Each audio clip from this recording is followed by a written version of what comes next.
All right. Hello, everybody. Today we're going to interview one of our soccer players in the U.S. Who was a goalkeeper at Syracuse University, and his name is Christian Miesch, and we're going to get him to join the video now. Hold on, let me just see how that works. All right. There you go. Hopefully this works. First time I'm doing this, actually. So hopefully he's going to... There he is. Christian, can you hear me? Yes, I can hear you. I can hear you. Awesome. Great.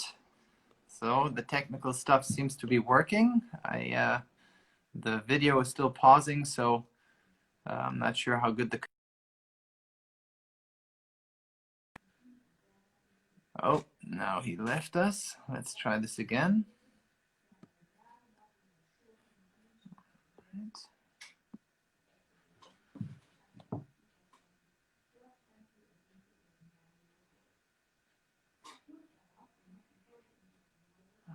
Okay.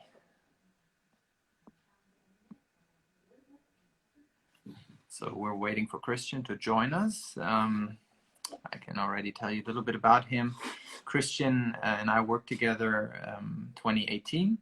Christian then he's a goalkeeper from Switzerland, which he's going to elaborate a little bit on his history later on when he joins us. But yeah, he was a successful goalkeeper in Switzerland and went to college in 2018 in the fall, joined Stony Brook University, and then transferred last year to Syracuse University, and he's going to tell us a little bit about his time there, a little bit about how it's been working out and his experience at those two different colleges. Let's see. Seems to be not working for now, but hold on. Let's see. Christian. Let's add him again.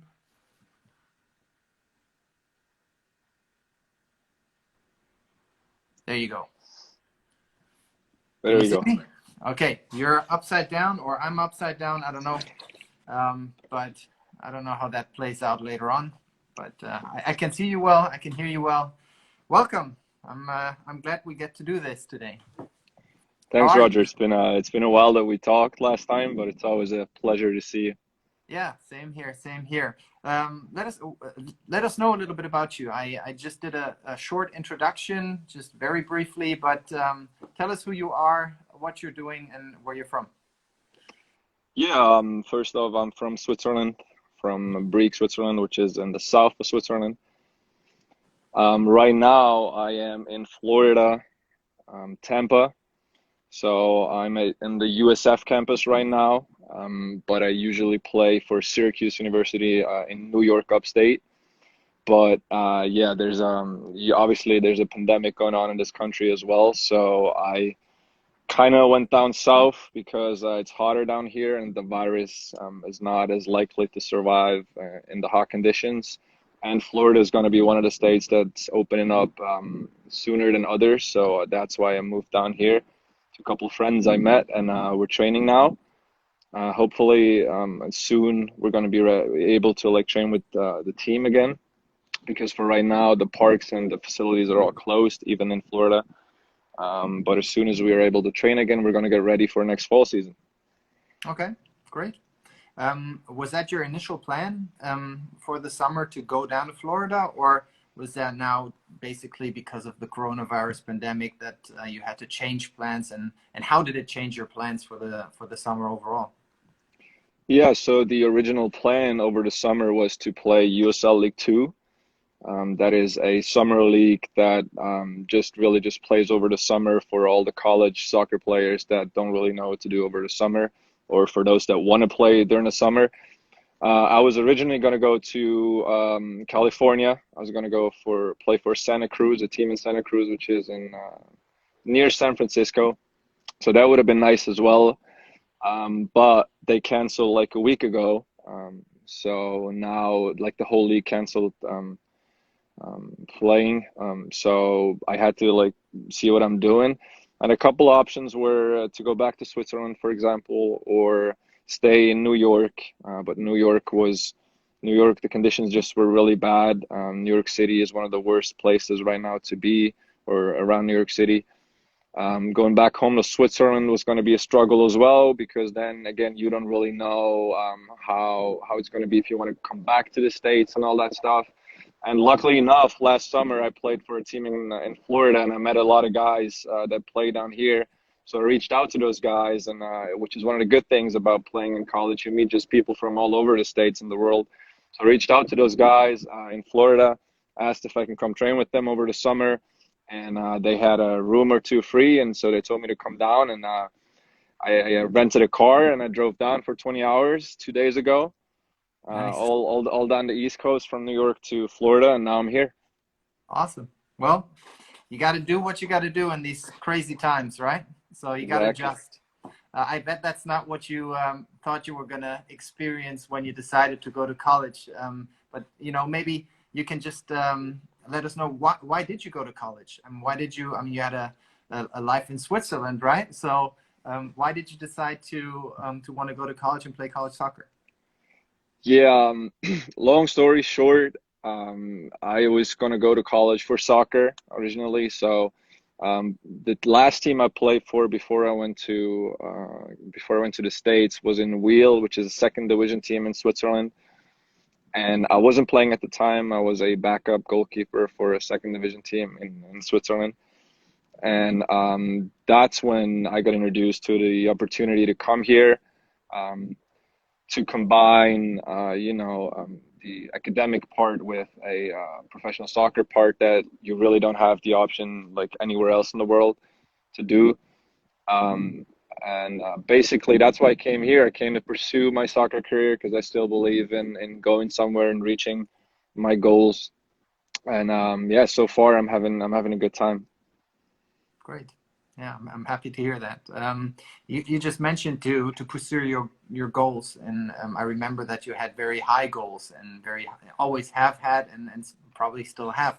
What are your goals, your expectations, or maybe take us back first to what they were and maybe how they have changed during your time over there. Yeah, I can say luckily enough that nothing has changed over the last like 2 years when I decided to come here. The big goal was always the draft as soon as I graduate from school to eventually enter or get drafted by MLS team. So now realistically, I have 2 more seasons. So I'm going to be entering the draft in the fall of 2022. Mhm. So realistically, the goal is to, be eligible for the draft and hopefully get picked by a team of the MLS. Okay. Yeah. Well, we're pulling for you, and I Thank you. think you have the talent and you got the mentality to do it. Um, Take us through your current life. You know, you're in the U.S. now. You still have 2 years to go until you can enter the draft. So there's a lot of college to be experienced, a lot of college soccer to be played. Hopefully, Yeah. um, what do you like about it? I mean, how is it? So I'm going to answer this question consider like without the virus, without considering the whole virus situation, I guess. So Yeah. usually what happens is it's very packed. So you're a very busy guy if you're a student athlete. Um, so usually the coaches at the beginning of the season give you a practice schedule, right? So you always have a time of your day. You train every day. You have a certain period of your day where you train. For us this year, it's from 2 to 6 in the afternoon. So you have to build your class schedule around that practice block, essentially. So what happens for me, I like to take my classes early in the morning. So usually I go to class from like 9 till 1 or 2 in the afternoon, and then you go to practice. Mhm. And after practice is really where the fun begins, let's say. So where you really get to experience the social life, the social benefits of being a part of a city essentially of about 40,000 students where I'm going, and everyone's just your age, and so you meet a huge amount of people, and that is, if I would say like one thing that I love most about being here is just the connections you've made, that the amount of cultures you experience that you didn't even know existed before you came to the States, because it's just those colleges, the big colleges, there's people from really all over the world, and eventually you end up being friends with them. And I'm pretty sure I can tell you right now that in my next 10 to 20 years, I'm going to go visit those guys all over the world. And I wouldn't have been able to do that if I wouldn't have been going to college. So I think that is one of the best things about it. Yeah, yeah, I agree. I remember faintly how that was in my college career, a long time ago, you know? Yeah. I mentioned in the introduction when you weren't in yet that you first went to Stony Brook, and then you transferred to Syracuse. Are you still in touch with the people at Syracuse? And you know, how's is there a difference in the experience that you had at Stony Brook, not just soccer, but overall, and compared to Syracuse? Um, there is a difference. There is a lot of, I mean, so first I'm in contact with the players. They became friends, and I could have also spent my summer with them, but most of them live in New York, which is not a good place to be right now. So I have kept a lot of friends from that time. I'm not really much more in contact with the coaches anymore because they were not too happy about me leaving. I think you remember that story too. You were a big help there as well. But overall, I think what was different for me is the athletic departments in Syracuse right now, which is an ACC school, one of the top 20 schools, I guess, athletic wise in the country, is just it's just bigger, right? So, I mean, in Stony Brook, the facilities and everything, the way they worked was already exceptionally good. I mean, they have huge amounts of, money also that they can spend on athletics, but Syracuse is just that next level of seriousness, of exposure. So all of our games right now are live on the ACC network. We pack the stadium, 3,000 to 5,000 people every game. That wasn't really the case in Stony Brook. So I like the attention in Syracuse, the exposure. You play against the best teams in the country, as opposed to Stony Brook where you just played mediocre teams. So that's really what's the biggest difference for me. Campus wise, like the social life, every college is somewhat the same. Yeah, yeah, yeah. Well, obviously you got bigger campuses and smaller Yeah, ones, you got okay. but So you know, I I've see what. been in two fairly big schools, I guess. So Yeah, yeah, true. You mentioned the level, you know, and that Syracuse obviously is at the top level of college soccer and in many sports actually. Um, uh, Certainly you had expectations when you came to college regarding the soccer level, you know, and you hmm played at a very high level throughout your junior career in Switzerland. Compare the level that you're playing at right now to maybe European level, if you will. That's a good question. Or just how you perceive it. I mean, is it a high Yeah, level? We get yeah. asked So all the time, you know, is it you know, US, you know, they're famous for football and basketball. yeah. And, you know, obviously soccer is growing in the US, but hmm yeah, is the level high, would you say? So first of all, for those that don't know, there's three divisions in men's soccer, at least in college: the D1, D2, and D3. And in Division One, where the bigger schools play, there's about 250 around teams in men's soccer. Um, so the thing why I'm mentioning this is the level just varies a lot. So I'd say out of those 250 teams, maybe like 200 teams are, I would say, like, it depends obviously what level you play. For all the German soccer players, I guess 200 out of those 250 teams, the level is somewhat below Oberliga, so I guess like 6th division or something. But then what happens in the top 50 teams, and then you go up to the top 20 teams each season, there's a huge gap. So what will usually happen if we play Syracuse, we're usually one of the top 20 teams of the country, and if we would play a team, let's say it's ranked number 200 or something, we would have no problems beating them like 5-6 nothing. That's just the reality. So considering the level that we play at, that the ACC, which is considered the best conference, there's 2 or 3 conferences that are really good. The ACC is certainly one of them. So I say like the best 20-30 teams in Division 1 men's soccer are at least 4th division Germany. It's a really high level. There's a lot of talented players. There's at least some like around 11 to 12 players that are really talented in every team. There's not that huge depth of like in your squad, because every team has a limited amount of scholarships that they can give out. So like as soon as you have your best 13, 14 players, then the from number 14 to 25, the level goes down a little bit, but that's just the nature of it. So you have to deal with injuries and stuff. Then it's going to be a little rough for you if the best players get injured. You don't really have people to replace them. But to answer your question, I think the level in the top about 40-50 teams is surprised me, and it's getting better every year, because it's just getting an option. Like it's like more people in Europe, more young players see this option. They can get paid for education at some of the best colleges in the world and play the sport they like or they love. So more and more, this is going to be a platform for European players to show themselves in the States, which is eventually going to lift up the level, and soccer is going to get better and better. Yeah. You mentioned the European players, and it's not just Europeans, I guess South American players anywhere they come from, and they want to play college soccer.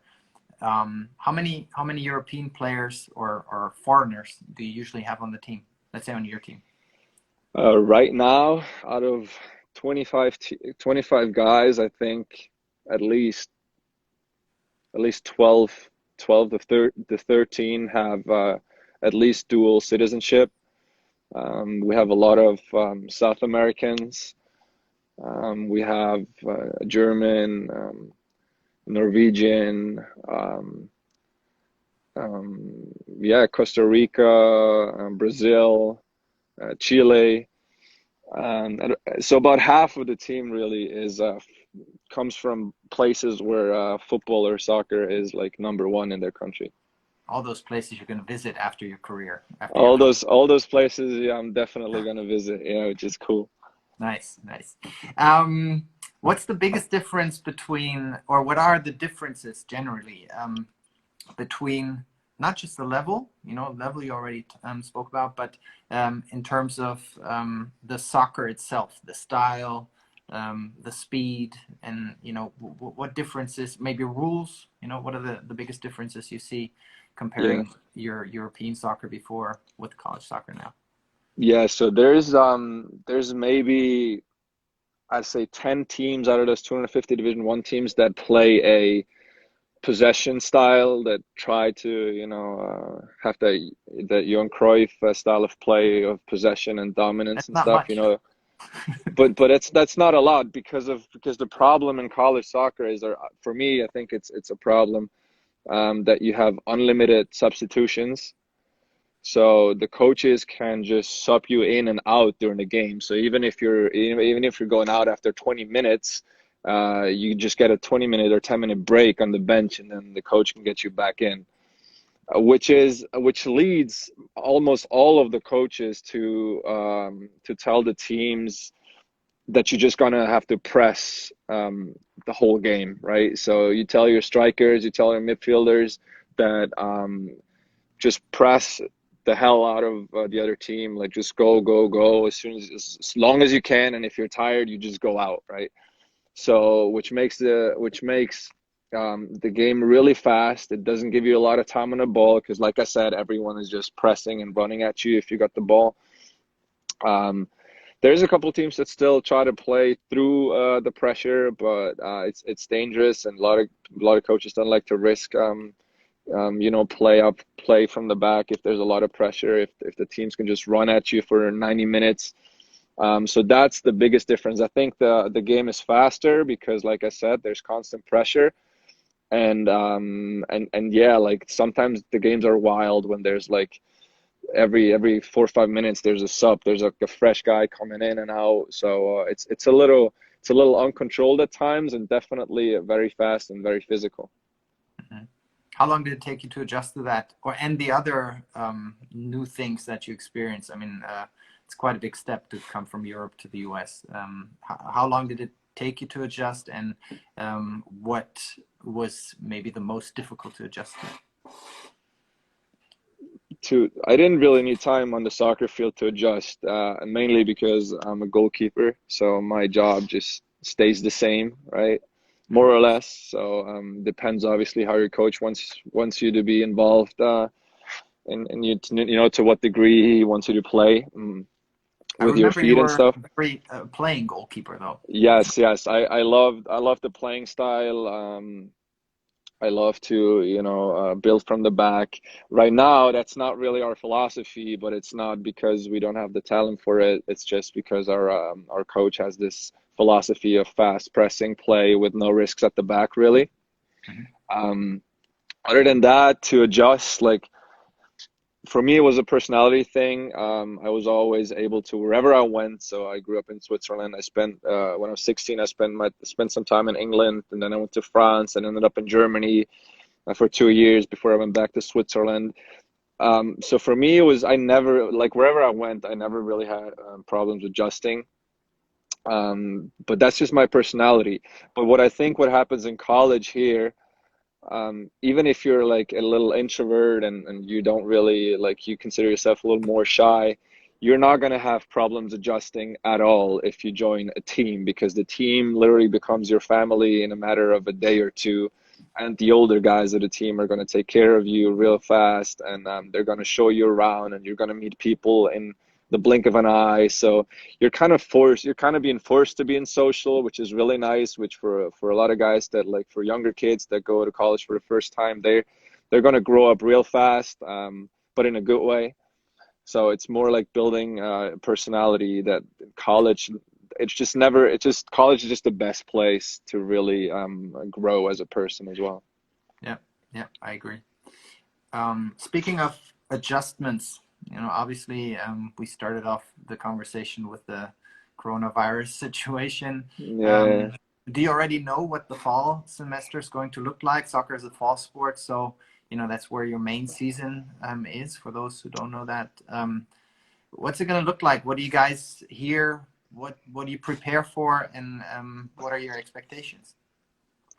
So there's the league that makes decisions, and then there's every state individually where the governor of each state has to, like give the okay to reopen stuff. From our league, from the ACC, and from the NCAA perspective, the plan is to play in the fall. If it's really going to happen, like we all really don't know, it just matter. Like every state starts to reopen again a little bit, I guess. And as they do that, we really have to watch the numbers and see if they increase again or if it's going to stay stable. Because if we reopen stuff right now and things are going to get worse again, then there is a possibility certainly that we won't be having a fall season. But that's just like you can ask anyone. You can ask the guy on top of responsible for the league right now. He wouldn't give you an answer. So we would just all need to wait for as soon as now. The plan is to return to Syracuse in July. Usually the semester would start end of August, but our coaches are trying to get the squad as soon as possible back to campus. Just because we missed a lot of our training time right now in the spring. So they want to, get us up there as soon as possible. So we have that advantage over the teams that don't do that.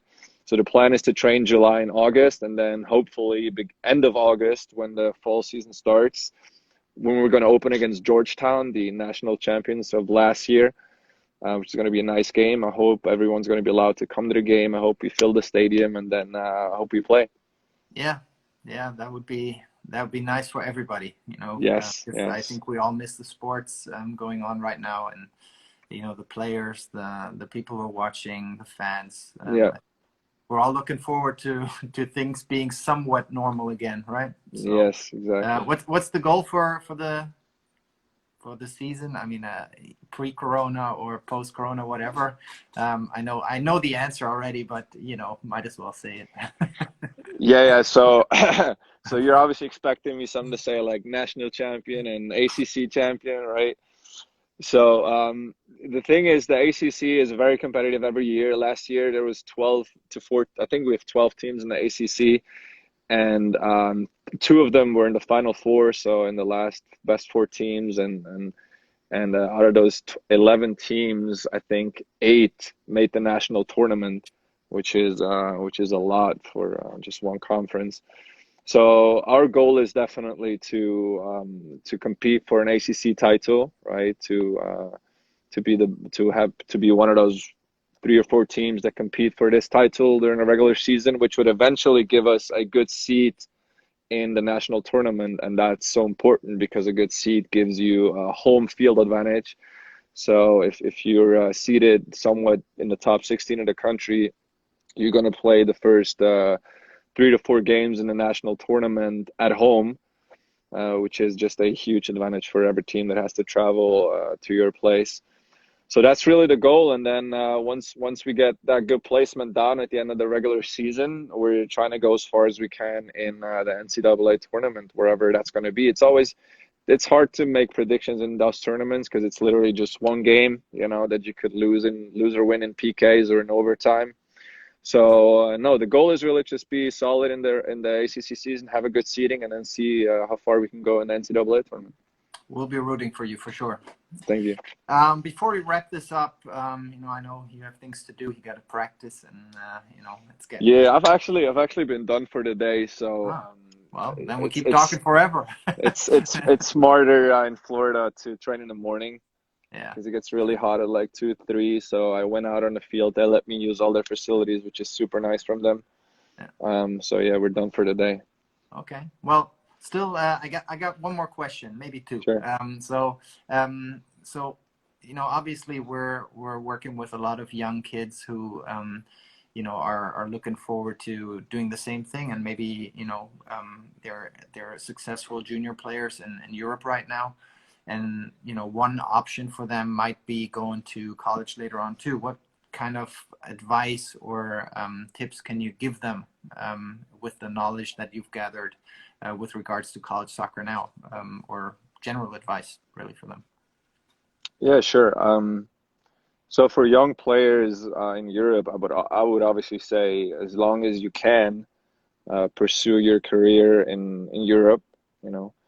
And once you go to that point where you graduate from high school and you're not really 100% sure if you want to give up university just for soccer, I think at that point it would be really smart if you would reach out to Roger Thiele, that could, or you know, his agency, and they can definitely help you, and they can give you an introduction of how it would look like. Like the good thing is when I reached out to you guys, it was just an option for me, so I didn't have to commit to anything right away.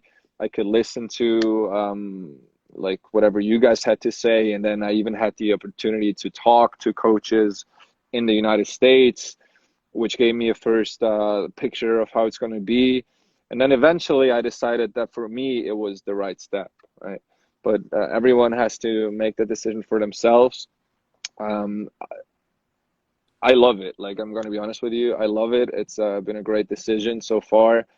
I still strongly believe that I'm going to have a chance to play professionally after this. So I'm just saying that to reassure the little kids that they don't have to give up anything just because they can't come over here. It's more like, in addition to playing your sport, you're also going to get a good degree at whatever school you are. So it's overall just a great option that it's good to be like, it's a good option to have, you know. Yeah. It doesn't mean that you have to do this and it's the best option ever. It depends on every case. I say as long as you can try your best in European soccer, and once you think like you're on a crossroad where you're not 100% sure anymore, you should definitely consider moving over here and reaching out to Roger. Yeah. Well, Christian, it's been great seeing you again. It's been a while, like you said at the beginning. It was always fun to have those conversations with you. It's been a bumpy road before, but I'm glad it's working out really well for you, and we'll wish you all the best, and we'll for sure stay in touch and follow your career, and pull for you, and hopefully you guys can reach your goals that you've set for yourselves. So stay safe, don't don't get infected by the coronavirus, and just be smart, and have a great season, and hopefully everything can open up in the fall. All right. Yes, Roger, that's cool. It's nice to hear from you. I also want to say thank you because for those guys that don't know, Roger helped me out a lot in the last 2 years. Because it's not really been easy to get eligible at first, and then with the whole transfer process, like Roger was always there. So great guy, and it's nice to see you. I haven't talked for a while, like I said, man. And I hope, you and your family are safe as well. Stay inside. And I heard in Germany they're going to open up stuff again, right? Yeah, they are. They are. It's hopefully it's not too soon. I literally have not left my village that I live in. Yeah. In weeks. I haven't had to get gas for my car in, I don't know, 6 weeks. My kids love it. I have 2 kids, and I'm at home all the time. I work from here, so they love it. But it's time to go back to normal. It's time to go back to normal. All right, Roger. All right, Christian, take care. Good luck, and stay safe. Thank you. You too.